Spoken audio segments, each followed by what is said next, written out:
अरे जिस भीड़ ने आपकी पहचान बनाई है, जिस भीड़ ने आपकी हैसियत बढ़ाई है, उस भीड़ को कम से कम इज्जत तो दीजिए। अगर लाखों लोगों को आपने सड़कों पर बुलाया है तो कम से कम व्यवस्थाओं को मुकम्मल कीजिए, बहानेबाजी मत कीजिए। आपको मानना पड़ेगा कि इंतजाम नाकाफी थे। मानिए, जिंदगियों से बड़ा जश्न नहीं हो सकता है, और जो लोग जश्न मना रहे हैं वो मौत के गुनहगार हैं। मैं फिर कह रहा हूं, सब जानते थे 18 साल बाद आरसीबी की जीत हुई है। बेंगलोर की सड़कों पर भीड़ आएगी, फैंस का जुनून, उनका प्यार, उनकी दीवानगी, सब कुछ जग जाहिर था। सारी दुनिया जानती है आरसीबी के फैंस पागल हैं, क्रेजी हैं, जाएंगे। लेकिन फिर भी अगर भीड़ प्रबंधन नहीं है, पुलिस वहां पर कम लग रही है, सुरक्षा व्यवस्था उतनी मुकम्मल नहीं है जितनी होनी चाहिए, तो फिर जवाबदेही तो किसी की बनेगी ना साहब। भगदड़ में लोग मरे हैं, हम जानते हैं। क्यों मरे हैं कोई नहीं जानता। लापरवाही हुई है, किसकी गलती थी किसी को नहीं पता। मरने वाले इंसान है, मरवाने वाला कौन है कोई नहीं जानता। आयोजकों ने ही भीड़ को बुलाया ना, किसी ने बताया होगा ना भाई साहब कि यहां पर कल एक यात्रा निकलेगी, बस निकलेगी, यहां भीड़ आएगी, स्टेडियम में कार्यक्रम होगा। तो जब न्योता दिया था तो संभालने की जिम्मेदारी भी किसी की होगी कि नहीं होगी। और अगर इंतजाम पूरे थे तो फिर कौन है इन 12 लोगों के मरने का जिम्मेदार? ये 25 लोग क्यों घायल हुए? आयोजकों ने ही भीड़ को बुलाया ना, किसी ने बताया होगा ना भाई साहब कि यहां पर कल एक यात्रा निकलेगी, बस निकलेगी, यहां भीड़ आएगी, स्टेडियम में कार्यक्रम होगा। तो जब न्योता दिया था तो संभालने की जिम्मेदारी भी किसी की होगी कि नहीं होगी। और अगर इंतजाम पूरे थे तो फिर कौन है इन 12 लोगों के मरने का जिम्मेदार? ये 25 लोग क्यों घायल हुए हैं? सिर्फ हादसा था? सीरियसली? दावा किया जा रहा है 5000 पुलिसकर्मी थे। साहब लाठीचार्ज थोड़ी ना करते। अरे साहब, क्या करते क्या ना करते वो आपकी जिम्मेदारी है। मरे क्यों है ये तो बता दो। अगर औकात नहीं थी तुम्हारे प्रशासन की, बस के बाहर था, तो फिर क्यों किया? और किया, और उस वक्त घटना हुई, हो जाती है कई बार, नहीं कंट्रोल में आता फैंस का, तो इतने असंवेदनशील हो जाओगे कि अंदर बैठ के जश्न मनाओगे और जिम्मेदारी से पल्ला झाड़ लोगे। 4 दिसंबर 2024 को हैदराबाद में अल्लू अर्जुन की पिक्चर आई थी, पुष्पा। प्रीमियर में भगदड़ मची थी, एक मौत पर बवाल मच गया था। अल्लू अर्जुन ने माफी मांगी, मुआवजा दिया, फिर भी हिरासत में रहे, बाद में जमानत लेनी पड़ी।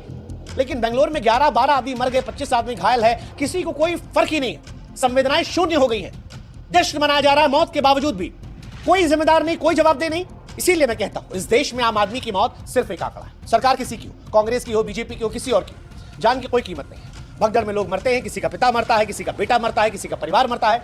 बस इतने मरे, या तुम्हारे वहां तो उतने मरे थे, हमारे यहां तो इतने ही बचे। और ऐसे में अब ये ट्रॉफी जिसकी वजह से लोगों की मौत गई है, ये अब सिर्फ जीत का प्रतीक नहीं है। ये 11 फैंस के खून से सनी हुई है, जिन्होंने इस जीत को अपनी जीत माना। वो लोग जिन्होंने इस टीम को सर आंखों पर बिठाया, माथे पर बिठाया, दिल में बसाया। लेकिन जब मौत हुई तो 2 मिनट की संवेदनशीलता। बड़ी दुखद कहानी। आम इंसान की जिंदगी की कोई कीमत। अब फैंस पर ब्लेम डाल दिया गया है कि भाई साहब भीड़ आ गई थी। अरे भाई साहब, फैंस का जुनून समझ में आता है। सितारों को लेकर पागल होते हैं, विराट कोहली के लिए, आरसीबी के लिए जान छिड़कते हैं, सड़कों पर उतरते हैं। हजारों लोगों से हम मिले हैं जो जाते हैं, नौकरी चाकरी से ब्रेक लेकर आपका एक मैच देखने जाते हैं, क्योंकि वो आपसे प्यार करते हैं। उनकी दीवानगी खींच लाती है, उनका जुनून आपको लेकर है। लेकिन अगर आप उन फैंस को बुलाते हैं तो उनको संभालने की जिम्मेदारी भी तो लेना पड़ेगा ना। ये कैसे हो सकता है कि आप कह दें कि भीड़ ज्यादा थी इसलिए लोग मर गए, और मर गए तो मर गए, जश्न चलता रहेगा। इतने असंवेदनशील आप कैसे हो सकते हैं उन फैंस को लेकर जो आपके लिए कुछ भी करने को तैयार है? यह हादसा सिर्फ कुछ लोगों की मौत का नहीं है, कुछ परिवारों के लोगों के मरने का नहीं है। एक समाज के तौर पर हमारी संवेदनशीलता के शून्य होने कि लोग मर गए, हम तमाशा देखते रहे। हमारे लिए जश्न मनाना जरूरी था। हम भूल गए कि ट्रॉफी अगले साल भी आ जाएगी, लेकिन वो जिंदगी नहीं लौटेगी। आयोजकों ने ही भीड़ को बुलाया ना, किसी ने बताया होगा ना भाई साहब कि यहां पर कल एक यात्रा निकलेगी, बस निकलेगी, यहां भीड़ आएगी, स्टेडियम में कार्यक्रम होगा। तो जब न्योता दिया था तो संभालने की जिम्मेदारी भी किसी की होगी कि नहीं होगी। और अगर इंतजाम पूरे थे तो फिर कौन है इन 12 लोगों के मरने का जिम्मेदार? ये 25 लोग क्यों घायल हुए हैं? सिर्फ हादसा था? सीरियसली? दावा किया जा रहा है 5000 पुलिसकर्मी थे। साहब लाठीचार्ज थोड़ी ना करते। अरे साहब, क्या करते क्या ना करते वो आपकी जिम्मेदारी है। मरे क्यों है ये तो बता दो। अगर औकात नहीं थी तुम्हारे प्रशासन की, बस के बाहर था, तो फिर क्यों किया?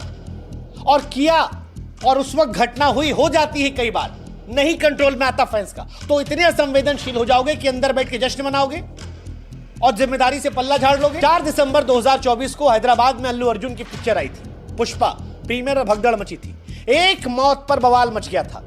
अल्लू अर्जुन ने माफी मांगी, मुआवजा दिया, फिर भी हिरासत में रहे, बाद में जमानत लेनी पड़ी। लेकिन बेंगलोर में 11-12 आदमी मर गए, 25 आदमी घायल है, किसी को कोई फर्क ही नहीं है। संवेदनाएं शून्य हो गई हैं। जश्न मनाया जा रहा है मौत के बावजूद भी। कोई जिम्मेदार नहीं, कोई जवाबदेह नहीं। इसीलिए मैं कहता हूं, इस देश में आम आदमी की मौत सिर्फ एक आंकड़ा है। सरकार किसी की हो, कांग्रेस की हो, बीजेपी की हो, किसी और की, जान की कोई कीमत नहीं है। भगदड़ में लोग मरते हैं, किसी का पिता मरता है, किसी का बेटा मरता है, किसी का परिवार मरता है। बस इतने मरे, या तुम्हारे वहां तो उतने मरे थे, हमारे यहां तो इतने ही बचे।